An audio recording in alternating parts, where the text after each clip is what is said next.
Hello and welcome back to Footy Life. Another exciting week of Champions League football has concluded. Match day 4 is finished, which has been the reverse of the match day 3 we saw before. Some exciting moments this week with a bit of controversy, of course. Just so we are clear, teams that have officially qualified after this match day now include Liverpool, Juventus, Ajax, and of course Bayern Munich. So let's get right into it. Jumping straight into the matches. Group A now stands Man City with 9 points, PSG 8 points, Club Brugge on 4 points, and Leipzig with a solo point. In match day 4, we did see Man City once again take control of the match against Bruges. However, they couldn't manage to keep the clean sheet 4-1. And then Leipzig brought the game to PSG once more, managing to salvage 2-2 at the end with 2 penalties in the match to open the scoring and to conclude it. Some interesting points to note here.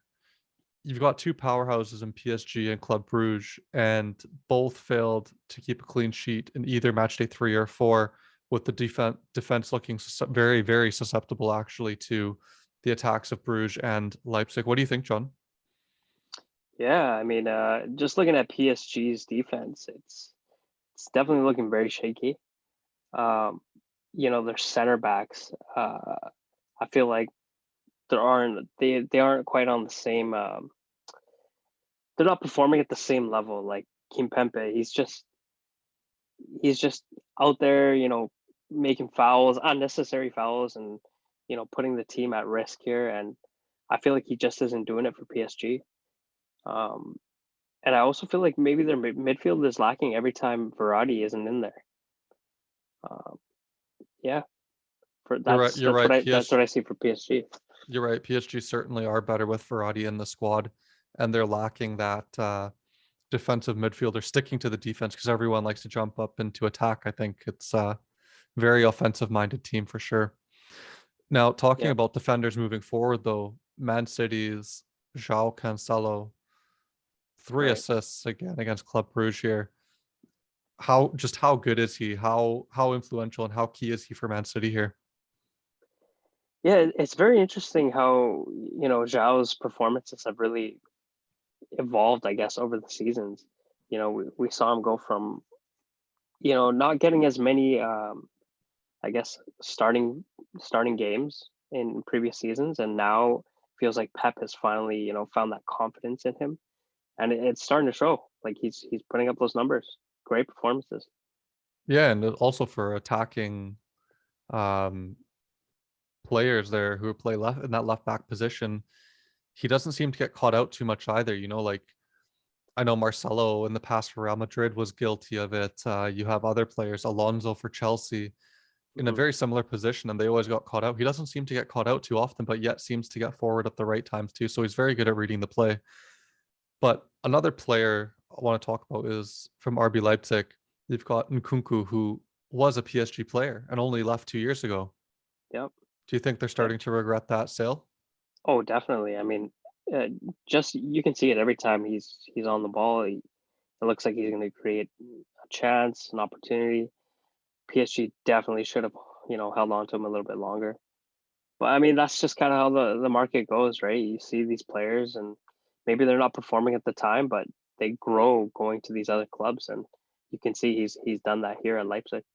You're right. Especially the part saying they grow at other clubs. It's if he had stayed, maybe he wouldn't have been given the game time and those key matches that really got him going. So all Yeah, credit to Nkunku for going hard against his former club and performing very well. for sure. Moving on to Group E, as we said, Liverpool are top of the table, secured their place in the knockout stage with 12 points. Porto on 5, Atletico on 4, and then you've got Milan with a lonely 1 point as well.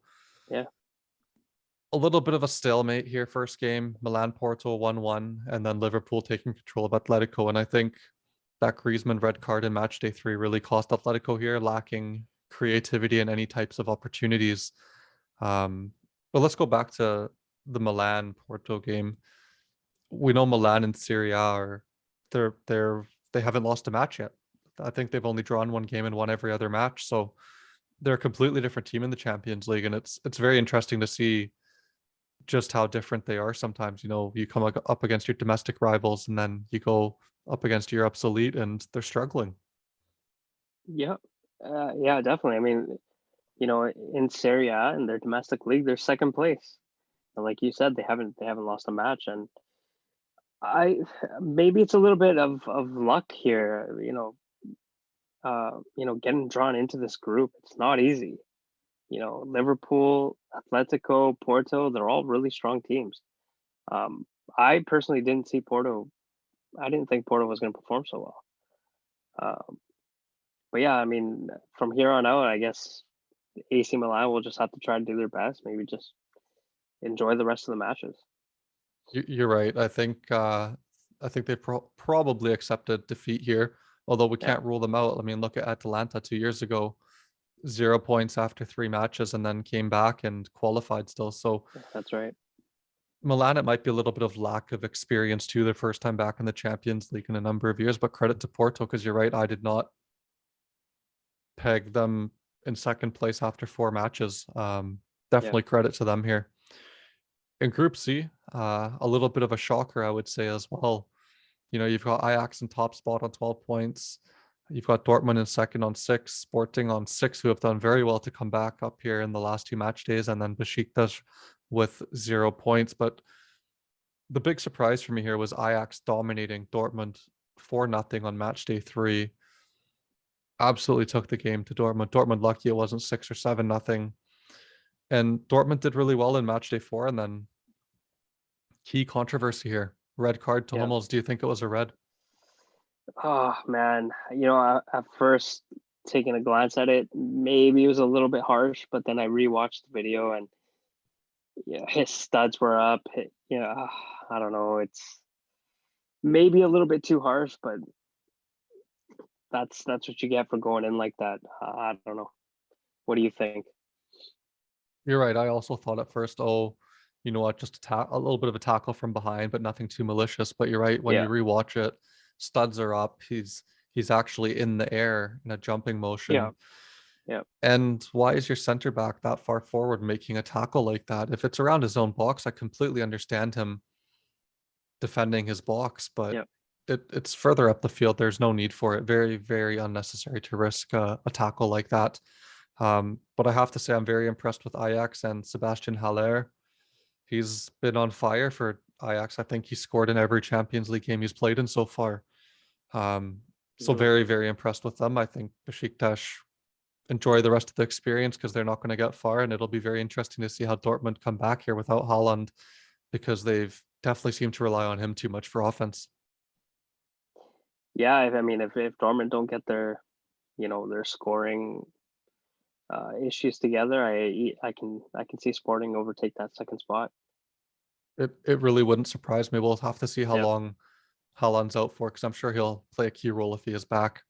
yeah, Going on to Group D, you'll be very happy with the results after the last 2 match days here. You had Real Madrid taking on Shakhtar, Real struggling a little bit in the group here going into the 2 match days, and they came out clean. They're top of the group, 9 points. Inter yeah. recovering as well on 7. Sharif maybe brought back down to reality here on 6 points, and Shakhtar with 1 point. What do you think about your club here? I think Real Madrid's actually, they're looking pretty good. I think again defensively, their center backs need to have a little bit better communication. Um, but you got to give credit to Madrid here. I mean, they're scoring goals, and that's what matters. The player that's shocking me the most is I know Vinicius what you're gonna Junior. say. Yep.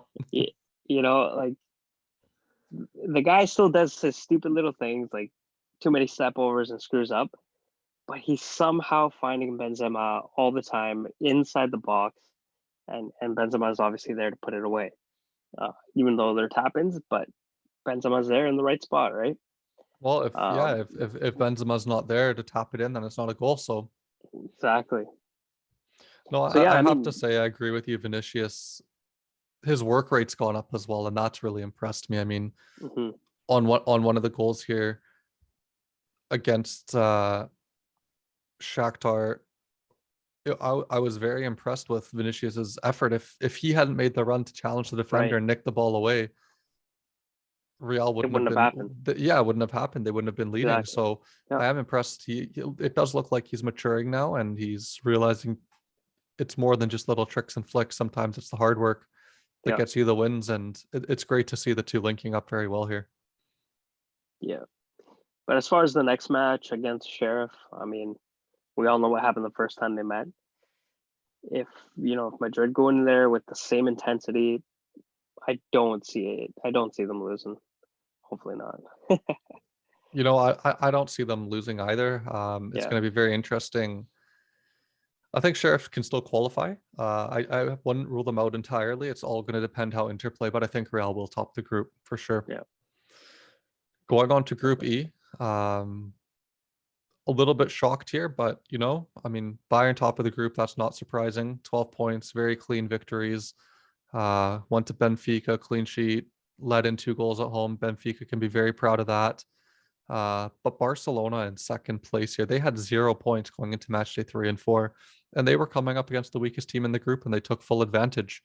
I mean, not in any flashy style, 2-1-0 victories, but they got the job done at the end of the day, and they're in second spot here with growing confidence. So, I mean, Yeah. the match against Bayern, I'm sure Bayern will win, and I think Barcelona probably know it and will hopefully probably play towards a draw. But Lewandowski is a class above everyone else here again in his performance. A weak penalty that was saved, but making it very hard not to give him the Ballon d'Or here. Um, the only thing I could really say about Bayern is kind of like some of the other top clubs just sorting out a few wrinkles in their defense. Yeah. I mean, you're absolutely right about Bayern. I mean, they seriously are one of the best teams in the world here, if not the best performing team in the world. I mean, Lewandowski, yes, just give him the Ballon d'Or. He absolutely deserves it. And yeah, Barca. I mean, they still have a lot to improve. But I still wouldn't be surprised if Benfica somehow pull off that second spot finish. Yeah, I do agree with you. I think the ultimate game that's going to decide this year is how Barcelona play against Benfica. Because really, if you look at it now, Benfica play Barcelona and they play Dinamo Kiev, whereas Barcelona has to play Bayern and Benfica. Sorry, Bayern and Bayern. Sorry, Barcelona plays. Yeah, they play Bayern Bayern and Benfica, so they and actually have it much Benfica. harder here. So Yeah, I think that's going to be a key game, the Barcelona Benfica clash. for sure. Looking forward to it. Group F, big controversy here in Group F, of course. You had Man United, Villarreal, Atalanta, and Young Boys. You've got Man U and Villarreal tied for first, and I'm sure Atalanta is kicking themselves here, uh, leaving none other than Point. Cristiano Ronaldo in match day 3 to take a point away from them, getting United the win and salvaging a point for United. Although controversy for the 2-2 goal, Yeah. I'm going to say VAR is not perfect, and I still don't think it will be for a number of seasons. And this was a match that I think proved it again. But Mm. Mr. Champions League has turned up this season in the Champions League, definitely to save United. Oh yeah. I mean that controversy there. I mean you could see, like you were saying, I think Greenwood touched the ball before Yeah. passing it to Ronaldo. See, I don't get how that gets missed in VAR though. Like the other thing is though, is none of the Atalanta players said anything about that. So I'm No, wondering. I'm surprised. I think it Yeah, I'm happened so surprised. quick. Yeah, I but yeah, don't I you're don't right. I know. mean, Ronaldo again coming to the rescue for United, coming to the rescue for his coach, his manager. Um, but yeah, I mean that's all you can say about him is he's Mr. Champions League. Every time, whichever team he's on, every time they need a goal, they're desperate for a goal, he's there. Unbelievable. Yep. I was Yep. when I saw the goal, I was actually pretty impressed. Because I did not expect United to even salvage a point there. No, you know what? I thought it was too much Yeah, for them this time too, because yeah, it's yeah, not the first time they've been in the position. They've pulled it off several times, and they're known to pull it off. It's kind of like Bayern when they're down. You still expect them to find a way, but this time I thought it was yeah, just one game too much. They've cost themselves the point here, and who comes through, Mr. Champions League. So all credit yeah, to him for being that. for never giving up and really having that winner's mentality. Although they drew, certainly got them top spot in the group there to tie for top spot. So Yeah, for sure. Atalanta need to put the losses behind them, as I think they still have quality in the team, and I think they will actually come second above Villarreal, but only time will tell. Wow, that's a bold Group, prediction. well, Yeah. I think Hey, Atalanta it's play well, and I possible. and It's I think I possible. think they're I think they'll definitely learn something from these two fixtures where they gave up the leads. So on to Group G. Very exciting, very open group. I think the one group where all teams can still qualify. Love this Salzburg group. 7, Lille with 5, Wolfsburg with 5, and Sevilla with 3. John, I know you said you're a little disappointed with the bottom of the table there. What are your thoughts with Yeah, Sevilla? I'm actually shocked here because again, another team that performs quite well domestically, but can't seem to get it together here in the Champions League. And just looking at their squad alone, I think we said this in our predictions when we were calling by group. We actually, well, I did. I called Sevilla to be at least top two headed toward the later rounds. But yeah, I mean, here they're sitting last place. Um, but credit to Lille here. I mean, they're also a really good team. They know how to play football. Like, they were able to win the league last year, and they got the 2-1 victory in this last match. So can't take anything away from them either. Right, you are absolutely right. It's I'm a little surprised with Sevilla as well. Like you say, they play very well domestically. The fact that they're struggling this much in Mm, Europe, or they're just losing it there. It's certainly hard to say what's going to happen with the rest of the group, but it's wide open, and that's what I love to see. Every team's in it. They're all going to play hard. You're not going to see yep. any player rotations here. What intrigued me a lot, really, the matches was the Salzburg Wolfsburg match on match day What a three, match. 3-1 for Salzburg over Wolfsburg. Mark Van Bommel still in charge, loses his job in between match days. Wolfsburg comes back 2-1, and Wolfsburg look refreshed. I saw their Bundesliga match the week and before this Champions League, and they also played very, very well. So Wow. Yeah, I'm sure it's going to be a very, very tight race here to see who the top two for qualifying are. Everyone's still in it. definitely. Going, Yeah. sorry, please go ahead. No, no, no. Go ahead. I was just going to agree with you. Group H, the final group. We have Juventus already qualified with 12 points. Very, very good for performance from them against Zenit in the return leg. Chelsea in second on 9. A little bit lucky, I think, with their victory. Zenit on 3 and Malmo with 0. I think all Yeah, clubs still have something to play for except Juventus. Chelsea most probably will be safe, but Zenit and Malmo battling it out for the Europa League, of course. But let's talk about Juventus. Let's talk about how yeah. they're finding themselves post Ronaldo. It's very interesting because we mentioned this basically this whole conversation.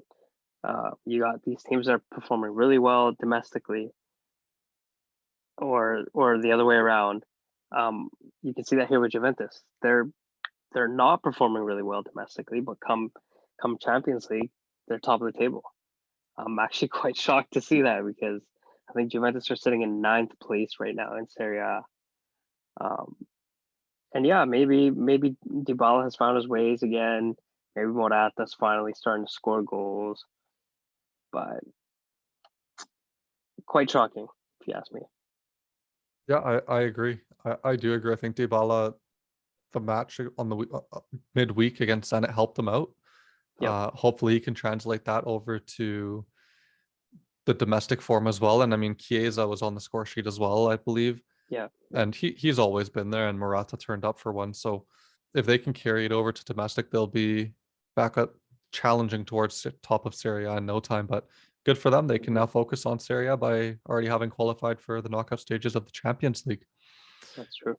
Going on to Chelsea, I was a little disappointed. Only a 1-0 victory. Of course, no Lukaku, no Timo Werner, no Conte, no Kovacic. Couple key players missing for sure, but they are a class above, and I really did expect more from them. Um, with regards to Zenit, I think they'll have to concede to Europa League as long as they keep Malmo in check. But Yeah. don't expect Malmo just to go away. They know they're only one game away from Zenit here, so expect them to keep fighting as well. Yeah, I mean, props to Zenit and Malmo's keeper. I think Chelsea had a few chances in their last match here, and he did keep them alive. He did make some good saves, but again, Chelsea's opportunities weren't the clearest either. So yeah, I could see why you're a little bit disappointed in your team. Yeah, definitely. Well, that's a wrap for this week. We hope you enjoyed the matches. Keep an eye out for Matchday 5 thoughts after the international break for World Cup qualifiers. As always, if you like what you're seeing, please hit that thumbs up, subscribe to the channel, share it with your friends as well. Until next time.